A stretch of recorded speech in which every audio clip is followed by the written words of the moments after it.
yun eh. It's just a matter of, kumaga, leveling up na lang dun sa next level.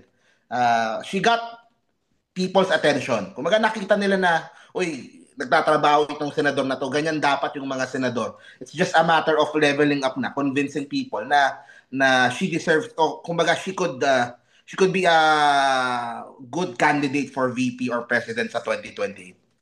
Pero anong kailangan pa niyang gawin, Mark? Dahil lang siya, Yun eh, yeah. 3%. Oh, ibig sabihin, parang hindi commensurate yung naging visibility niya, yung Taas, naging, no? yung kanya, napakataas, pero bakit 3%? No? Anong dapat niyang gawin? No? Oo nga, no? Para lumampas naman doon, no? Sabi That's mo a nga, good question. napakalakas niya sa social media, Or napakalakas. or or maybe I'll make it a bit easier, Mark.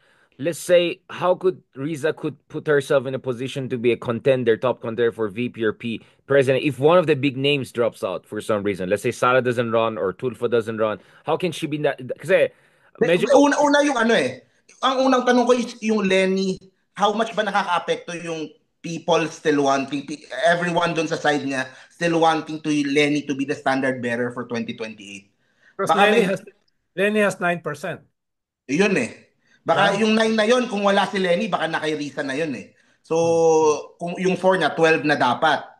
and Tapos then nga, suddenly kukuha na she's in lang. the conversation, right? Then suddenly if you have 12 to 15%, you are in the conversation. That's big Pero enough.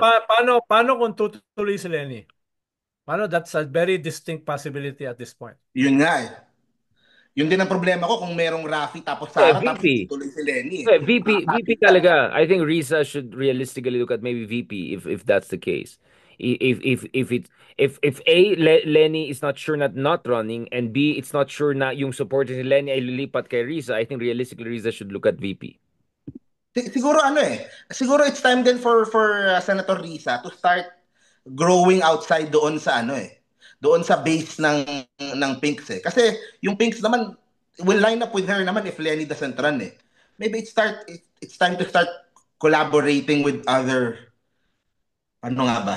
Medyo Yeah, mahirap. kasi Hindi, leader yung of opposition ang siya iniisip eh. ko, top of mind ko yung mga katulad ni Eli San Fernando na 'di ba nung isang araw nagrarally against sa PhilHealth and ano. So yun ibang ano yun eh.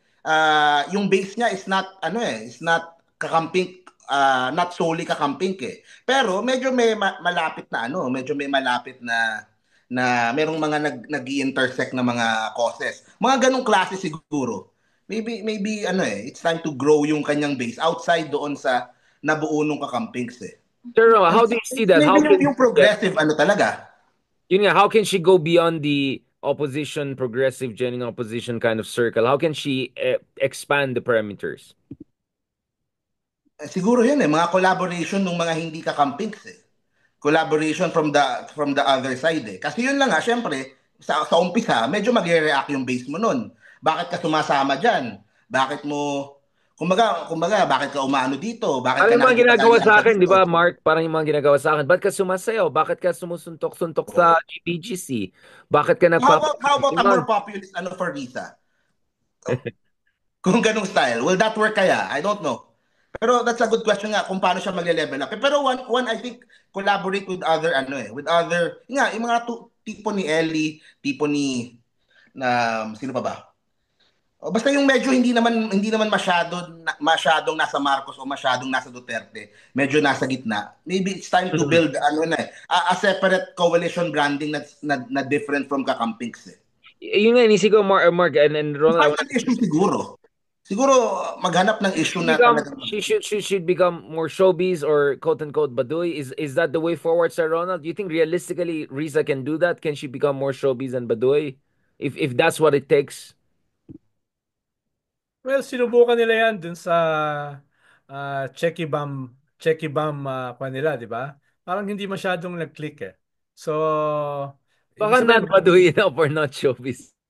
di ba, dapat may binabagayan din eh. Or ah, baka ibang branding. Ang problema kasi nila, wala silang brand eh. Unlike halimbawa sa ipatulpo mo. Di ba? Sa ngayon, ang may dominant brand are the Dutertes and the Tulfos. Kahit kasi yung Marcos, hindi pa ganun ka-develop yung brand nila. No? Kaya Kaya pandin eh. Siguro Medyo a television show could also help. mm. Yes, yes. Mm. Well, matagal sa TV si Risa Yeah, exactly. with She comes from a media background. So yeah, maybe Danny David. So natural sa kanya yung ano. Naging newscaster siya, no? Et cetera, no? Yung sister niya nasa broadcast din. So, pero hindi ko alam kung anong TV show yung pwede ngayon eh at this point, no? baka Ay, idagdag ko din si bakit Ronald. Yun nga, kawawa like I Lalo said na, nga, lalo na kung senador ka, lalo na kung mm, senador ka, di ba? Full-time senator ka eh. yeah, and you cannot oo, do kaya, like kaya. certain Hindi, yeah. kailangan din yung mga diehard Risa na vloggers. Siguro it also starts there. Kailangan merong mga nakikipagbakbakan kunyari, group of 3 hanggang 5 vloggers, pro Risa lang sila, kahit na anong mangyari, Risa lang. So, maybe develop from the ranks of Die hard. Akbayan or ano. Die hard. So, doon kumbaga i-float na yung idea na Risa for president eh. Simulan sa ganun eh. Simulan sa ganun tapos doon naman lalabas eh kung ano yung comment ng ano, kung ano yung kulang, ano yung comment ng mga tao. Pero maganda ngayon pa lang siguro medyo pina-float na nung iba. Pero di ba Para kasabay niyan dapat meron kang brand, ano ba di ba? Ano, halimbawa yung Tulpo may brand eh. Di ba? Hmm. Matagal mo lang kilala yung Tulpo eh. Di ba? Kaya yun lang Always the yun yung verb. Patulfo. when you think of Risa, ano yung maiisip mo na parang household brand? Yung gano'n. Can she Parang do a little bit of a kind of a mestiza version of Miriam Defensor, something like that? Iron Lady of mga ganyan, yung babalahuro. masyadong Yun nga eh, parang medyo. masyadong quirky yun eh. Si Miriam, di ba? Masyadong quirky eh. Parang he's a league on her own eh. Parang mahirap mong Parang Ronald De Amas yan, medyo mahirap gayahin eh. gayahin. Talagang may sapi eh. Yun nga eh. Medyo paano mo gagawing more Oo. populist si Risa eh? Yung ganong parang puro ganun kasi nananalo eh. puro I mean, puro can she ganun do yung a hinahanap Bernie ng tao. Sanders populist? Yun nga Left eh, mga populist. ganong klase eh. Left populist. Yun yung nagmamarka eh. Mm. Left populist. Obviously, Mark, she cannot do the populist na pro EJK and pro that, but maybe she can do more Mm. left Definitely, oh, populist, definitely. Bernie Sanders, Melon Shaw-ish, right? Maybe that's one thing. But she has time. She has more than 2 years to figure out. But she has to experiment. Mga class warfare na yan, yung mga ganon. Medyo it sounds medyo parang dirt, pero parang yun yung gumagana eh. Kapag Well, medyo it makes populist sense yung because inaano it eh. makes sense, di ba, Mark? I mean, talagang karamihan natin mga kababayan na hindi nagbe-benepisyo sa ating ekonomiya. So, Oh. of course, class warfare is sensible. Oh, But dahil lang, ang isang essence ng populism, di ba, Big R? Create a huge enemy and create a huge solution. Di ba? Ikaw yung solution. Pero create that enemy first, di ba? Ito yung kalaban. And then, ikaw yung magkwan. Tapos in between, magtaob ka ng lamesa. Become disruptive. Di ba? Become disruptive. absolutely, absolutely. So Yun. a great year for Riza Antivirus without the question, but no room for complacency, more experimentation, more things to push. But obviously, the other person we have to mention is I call her the comeback queen of the year. I mean, incredible. Lenny Robredo ended the year on the note that she did, in a sense that everyone had to go to her and to greet her and then show respect from from senatorials to the vice president, and then the meeting in Sorsogon with the president, even Robin Hood Padilla, lahat na lang, di ba, pumunta kay Lenny Robredo. And then of course, Lenny really showed the mettle of her leadership. Grabe yung trending online among others nung nakita ng tao how she was helping people, 'di ba? Hindi ito glamour shot, talaga pumunta siya sa mga apektadong lugar doon sa Bagyo nung November. Marami siyang tinulungan. So I think Lenny really ended on a very, very strong note. I mean, Totka, everyone was saying that the one that got away, but she won't be getting away if she does very well in mayor office in the next 2 3 years, and for sure 2027 she will be once again discussed as And a with 2 years na tahimik siya, tapos ngayon 9% siya, ibig sabihin, not too bad. not too Diba? bad, very strong Diba? residual. Two Yeah. years siya na halos tahimik eh. And Diba? she's not even running for a national position. Itong past few months lang siya lumantad ulit doon sa Bagyo, di ba? Doon sa mga bisita sa kanya, di ba?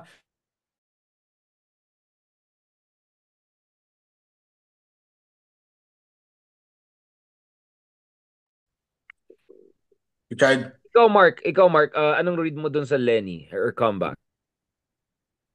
Hindi, parang hindi naman nga nawala eh. Yung mga supporters niya parang Lenny pa rin eh. Yung pinag-usapan na natin kanina kay Rize. Kasi karamihan is still waiting for Lenny comeback eh.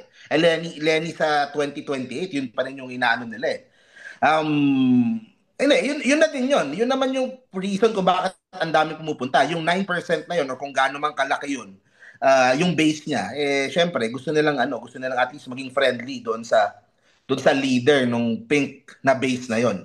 Um, Yun lang, hindi ko lang sure nga how that will affect sa 2028 kung meron pa rin siyang plano na tumakbo for president or kung ano man, tapos hindi alam ng mga kasama niya or hindi nga sinasama, 'di ba? Siguro nga siguro for Risa siguro, gawa na siya ng sariling squad niya. Mga ano na, mga established na you have Jokno na, you have Trillanes, you have mga alam mong mas makarisa. So maybe start from there. Mahirap talaga yan, no, Ronald. No, it's really hard. Eh, Because ako, casting is I'm almost sure, mabanggaan talaga. Ang I'm hirap. almost sure hindi ko kontrahin ni Risa si Lenny. Magde-defer siya kay Lenny. Hmm. Yun. Oh, Okay, pero syempre, it doesn't hurt na you build yourself up for kung ano man ang just in case. Yeah, eventuality. I mean, yun nga. But ang hirap, di ba, Mark? You can see the challenge there. Ang hirap eh. Ang hirap eh. Kasi at some point, you're gonna step on some toes, right? And Parang bitin eh. Parang bitin. yeah, well, it is what it is. Now, Then, last siguro ito siguro naisip ko lang. Risa needs to break out doon sa identity ng Pink Dilaw. Yun siguro eh. Medyo mahirap yun. Kumbaga yung Pink Dilaw should be just one part nung of her as a whole. So that would mean you have Trillanes and Jokno on one hand, pero on the other side may kasama ka pang progressive. On the other side may kasama ka pang mga nasa gitnang mga trapo. On the other side, parang lawakan yung base na ganun eh. But Lawakan yung anyway, I team mean, reset. Rizal can run for VP and Lenny can run for president and hindi nila kailangang magbanggaan, di ba? So in a way, yung sinasabi ni Mark could work for her as a vice president, diba? Oh. Di ba, Ronald? I mean, Riza could run for VP instead and maybe it's even more viable, but she still has to be viable for VP, right? So a lot of things that Mark is saying would still make sense, right? So long as it's clear na Riza will defer eventually if Lenny decides to run for the president. Again, I hope you, Pero Mark. the thing is, kapag mas mataas na si Risa sa survey, ibang usapan na yun eh. So Well, yun ang, di ba medyo, I'm ano well, I mean, controversy. Pero obviously, yun nga I yung punto agree. eh. Dapat hindi tumitigil eh. Dapat the goal should always be na yung brand of leadership mo, or yung progressive politics mo, maging attractive for people na ay gusto kong And what presidente. if Lenny really doesn't run after all, di ba? Tama ka naman, Mark. I agree. Yeah. Ang problema lang, sabi nga Isang ni... example nga si Ellie San Fernando. Maybe yung mga ganong types that could work well with mga although may sarili siyang party list, pero yun nga. She Yun has nga to get out of her comfort zone. sinasabi naman ni Trillanes, kung hindi malinaw yung Lenny factor, ang hirap kay Risa na makapag-breakout. No? Dahil nandun yun eh. Habang nandun yung 9-10% ni Lenny na hindi ganun kalinaw kung tutuloy o hindi, will focus on local rather than national sa 2028. Habang bitin doon, hindi siya talaga makapag-breakout eh. Hmm. 'Di ba? Dahil Kung that maghanap siya 9, siguro ng ibang base na ibang ano na. Marami problema pa naman diyan. problema lang hindi ganun kadali dahil Hindi ganun for kadali. now, nahati sa Duterte and PBBM. At Hindi, naka-tie up din naman sa progressive Kumbaga, ang when you're thinking how to grow Risa, you're also thinking how to grow the progressive movement sa Pilipinas eh. So how to make it more palatable na in the future, yung Pilipino, gugustuhin namin magkaroon ng progressive na vice president. Progressive. So I think aligned naman dun eh. Hindi, separate siya kay Lenny. So I think pwede nilang simulan sa ganun. Kasi the pink crowd will always be there naman eh. Kapag nagsettle na kung sinong tatakbo. But Mark, yun nga, what if suddenly our numbers are higher than Lenny and then the pink crowd still wants Lenny to run and then we have a certain... But anyway, I want That's a good problem to have, di ba? Kasi sabihin, ang taas na ng numbers mo. Well, Tsaka natin pag-usapan. Hindi, pero that is good for everyone. Kasi ibig sabihin, the pie is growing. Di ba? yeah, I'm That's all a good for... problem to have. But yun nga, Mark, I think no one is disagreeing that the pie has to be enlarged. Ang sinasabi ni Ronald dito, the problem is that the enlarging of the pie might be seen as zero sum by certain quarters and but anyway, I don't want to say Yun ang punto ko nga siguro, Richard. 'Di ba? Bahala silang magsalita kung anong gusto nila. Basta we will grow akbayan, we will grow the progressive movement, we will grow the ano, magkakampi tayo, okay tayo. Pero hayaan mo kami dumiskarte kung anong tingin naming okay. Diba? So, yun. Now, last point, Sir Ronald, ano ba yung mga good and the bad and the ugly since medyo cowboy ano natin for 2025? Ano yung mga interesting things you look forward to? Ano yung mga medyo nakakatakot at yung mga worst case scenarios also? We have to kumbaga magano tayo ngayon. Hindi na tayo Toronaga, ano na tayo, Madam Auring. Let's do a little bit of Madam Auring, Sir Ronald. Sa akin ang bad kung yung gobyerno ay kung hindi papayagang bumagsak yung Damocles swords sa ulo ng mga Duterte, no? Tingin ko that will be bad. Not only for them but for the whole country, no? Kaya dapat yung mga Because Damocles, they're because the Dutertes will have momentum after the midterms, no? Kung hindi na-impeach, kung hindi na ICC, kung walang criminal charges na file, no, until the midterms, no, most of those who left them will begin to gravitate back. Dahil nga nasa dikit pa naman sila ni Tulfo as the primary contender for 2028. After the midterms, politicians will be securing their political future. And their political future ay nakatali kung sino ang mataas for 2028. No? At definitely, yung mga Marcoses ay hindi mataas. So, yun yung delikado. Baka maging maagang lame duck ang presidente. Kung hindi, if they won't go for the jugular, no, sa mga Duterte. No? If they won't go for the jugular, again, if Sir they Ronald, won't, the yeah. reason I said why is because there are many people there who will be happy to see the Marcoses fall. They'll be more than happy to see the Marcos project failing. So what do you have to say to Well, those people? ang tingin ko naman ay majority naman ng mga Pilipino are more anti-Duterte than anti-Marcos, no? Ang problema lang ay kung halimbawa yung mga nasa gitna, yung mga undecided, yung mga disenchanted sa pagkawasak ng unity team, yung pink at saka yellow, yung nasa middle, no, ay mafu-frustrate din sa Marcos, no? Then delikado ang mga Marcoses. For now, itong mga undecided, itong mga frustrated sa pagkawasak ng unity team, itong mga pink and yellow will defend the constitutional order, no? Whoever yung nandyan. Unless no, makita nila na masyado ng corrupt, masyado ng winawasak yung mga liberal democratic institutions, hindi lamang ng mga Duterte, kung hindi ng mga alipores ng mga Marcoses. Kung pupunta ron, then delikado, no? Wag mong kalimutan, hindi naman ganun kalaki ang agwat ng Marcoses with the Duterte sa mga surveys. Kahit dramatically bumababa yung mga Duterte, no? Hindi sila pulling away yung mga Marcoses. So dapat maingat sila. Yeah. They have to preserve the middle and their political base at the same time. Kung yung middle magalit sa kanila, delikado sila. No? Might Kaya find themselves ako, isolated. But Sir kaya Ronald, is there something you look forward to in a positive sense or something you're cautiously optimistic about? well, ako nga, kung madurog ang mga Duterte, that is something to be optimistic about. At saka yung playing field going into 2028, medyo na level. Dahil tinanggal mo yung isang elephant in the room, no?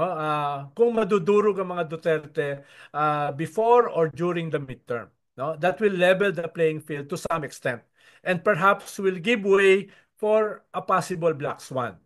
No, yun yung nakikita kong positive. Kaya the battle is for the midterm. Very crucial itong midterm for 2028. Yun yung aking sinasabi. Kaya it can be bad, it can be good. Yung good ay kung madurog ang mga Duterte. That is the good aspect.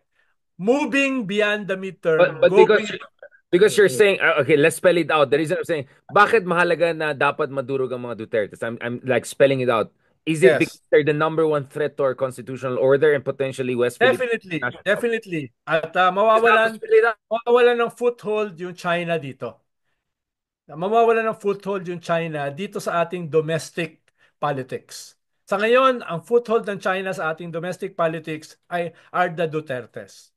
Kung matanggal sila sa equation, then dramatically manghihina yung foothold ng China sa loob. No? Nandun sila, yung aggression nila sa labas, doon sila magpapatuloy. Pero inside ay mawawala yon, no? Which is positive for me. Aside dun sa pagbabago ng domestic political landscape going into 2028. So marami siyang mga positive elements. Matanggal lang ito. Pero ang worry ko, nag-hesitate eh. Nag-hesitate yung mga Marcoses to go for the jugular. Character is destiny. The story of the Yeah. past 3 years of our discussions. So yun yung aking yun naman yung negative aspect nito. If they hesitate, if they blink, then they have everything to lose. Mark, obviously yours is more on a personal note because you're the man in the ring. What are the things you're looking forward to, excited about, obviously next year, and ano yung mga medyo nakakabahala sa'yo, both of course from a personal perspective, but also for the national interest, for our democracy. Ayun, syempre excited ako dito sa upcoming campaign period. Medyo, ngayon pa lang naghihirapan na ako yung sa mga araw ko, paano ko hahatiin yung Luzon, Visayas, Mindanao. Pero I'm excited na umikot uli, maikutan yung mga kaibigan natin dyan, get to know yung mga nangyayari sa Luzon, Visayas, Mindanao. I'm also excited dun sa mga local races na sinusuportahan ko at inikutan ko. So, I'm also excited to see that. Pero pareho lang din yung ano ko yung kay Sir Ronald eh. Sa midterms importante din, I think lalo na dun sa audience na nakikinig sa atin. Importante na magdagdag sa Senado ng mga people who could stand up to the Dutertes eh. Mga tulad ni Bam, tulad ni Heidi, tulad ni Kiko, tulad ko. Ayun. So, tinama ko na yung sarili ko. Pero anyway, hindi, importante yung sa midterms na ganun na kapag hindi para iklaro lalo yung sinasabi ni Sir Ronald, kapag hindi natuluyan ng mga Marcos yung mga Duterte in 2028, it will be a tulfo laban kay Sara. Yun eh. Yun lang yung anyone else na tumakbo outside of that, kakain sa boto ni Tulfo, makakatulong kay Sara. So yun ang nakikita kong magiging problema diyan. So importante na this year magtulungan na muna, tapusin. Wala namang masama na punahin yung mga nakikitang mali sa administrasyon. Karapatan naman yan and hindi naman pinipigilan yung mga taong magano dyan. Pero importante, critical yung taon na to eh. Kasi tama si Ronald, pag umabot pa ng 2026 at the Dutertes are still standing tall. And lalo na kung may napanalo sila sa 2025, yung mga ano nila, 'di ba? So critical yung 2025 doon eh. Kasi kapag lumagpas pa yan, 2026, Tulfo Sara, yun na yung laban doon. Pero if you take out Sara out of the equation, free for all na yung 2028. Nandyan yung Tulfo, nandyan yung Lenny, nandyan lahat ng gustong tumakbo. Escudero, Grace po, lahat yan, lalaban yan sabay-sabay. So mas magiging maraming choices, maraming options. Unlike sa kung hindi matapos ang 2025, it will be Tulfo Sara. Yun na yun. Yun na yung pinakalaban talaga. And yun. Delikado eh. Tandaan nyo na lang kung paano na lang tratuhin ng mga DDS yung mga pinks, yung mga yellows nung term nila. Kumpara mo sa nangyayari ngayon, medyo malayo eh. Medyo malayo. Ngayon, malayang nakakapag criticize. 'Di ba? Ayaw niyo ng budget, sige, criticize niyo, mag-rally kayo, mag-ano kayo. Ano, 'di ba? You don't see the level of animosity na ginagawa nung panahon before. So, malayo pa rin. So, yun lang naman yung sa akin. Democratic space. No, that's what Senator De Lima has been mentioning. I mean, yeah, I mean, for me, I share your hopes and fears. Indeed, I mean, Sir Ronald knows. I mean, I always use yung kuting ng Norte. Like, that could become a problem. For everything you can say about the Dutertes and their decline, if there's no decisiveness, there's no center of gravity, this could go splintering 10,000 different ways, right? As Ronald correctly mentioned, Sir Ronald mentioned, there are already people agitating within the cabinet. You know, other personalities are trying to leave their imprint. So one worrying scenario could be walang mapuntahan lahat ng mga nangyari ngayon in terms of investigations and expose, and that could create even more cynicism among our voters. And Sir Ronald and Mark, what I'm also worried about is sa sobrang daming mga clowns and questionable characters who could end up in the Senate next year. No offense again, people might totally like switch off, right? It's like this, like forget about the Philippines, right? Like wala talagang mangyayari. So this could be a very scary scenario that, I hope it doesn't happen. I hope enough of good people make it to the Senate. Of course, shout out kay Mark Gamboa dyan. Also, of course, we also hope na some sort of accountability happens. Siguro naman si Ronald next year na maybe not September, but next year na there'll be some ICC Bakit, thing, right? pero bakit mo sinabi na no offense? The populist ethos is always go on the offense. Hindi naman kasi ako populist, Sir Ronald eh. I'm a man of institutions. Meron din ako yung last note pala, Richard. Gusto ko lang din sabihin, nakalimutan ko kanina. Sure. Please focus sa Mindanao. Yun naman yun eh. Yung mga buhusan nyo na, mga akap na yung mga, pero yung mga Mindanao Railway, okay naman yung mga akap na tulungan nyo yung mga taga Mindanao din. Pero yung Mindanao Railway Infrastructure Project, make the Mindanaoans feel na kasama sila sa pag-unlad, kasama sila sa, para hindi sila ma-disenfranchise, hindi sila ayun, so yun naman yung request ko lang. Yung Mindanao Railway talaga, sana gawa na nila ng paraan. Kaya Paano man, kaso parang next year na lang. China, parang project ng China yan, ng BRI ng next year sinag-usapan. Let's see, baka naman, mga tulong, no, but at the same time, I'm hoping at least on the ICC, there'll be something there, pwede mag-snowball itong mga iba't ibang kaso na yun. At the same time, I also hope a movement comes out of this. A movement of a genuine opposition, a movement for good governance and human rights. On that note, thank you very much, Sir Ronald Llamas, for our second year ender, because we had that also with Justice Carpio. And also thank you to Mark Gamboa for our second year end. Sorry, kasi wala na pag Bless you. Bless you too. Bless you too. Thank you so much for this. So, Sir Mark, Happy New Year. Happy New Year. Happy New Year and blessed Merry Christmas to everyone. Talk to you soon. Pahinga na kayo. God bless.